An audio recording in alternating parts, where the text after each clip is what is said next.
নমস্কার বন্ধুরা, আমি শ্বেতা। আমার নতুন ব্লগে আপনাদের সবাইকে স্বাগতম জানাই। ডেলিভারি 5 মাস পর আজকে অনেক দিন বাদে মনে হলো আজকে ভিডিও করি।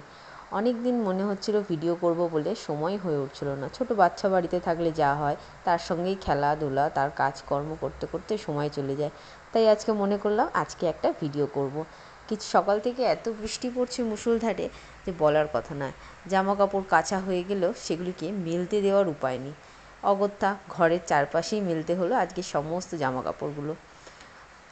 রান্না করারও সেরকম এখন আর সময় পাই না, কিন্তু রান্নার ভিডিও দিতে আমার খুব ইচ্ছা করে, কিন্তু রান্না করার মতন আর সময় হয়ে ওঠে না। এবং তার উপর ভিডিও করতে, এডিট করতে, সেগুলোর জন্য তো অনেকটা সময় বার করতে হয়। তাই এখন ছোট বাচ্চা থাকার দরুন আমি সেই সমস্ত কাজগুলো কোনোটাই করতে পারি না। কিন্তু আস্তে আস্তে চেষ্টা করব আবার করে এই ভিডিওগুলোকে তৈরি করা।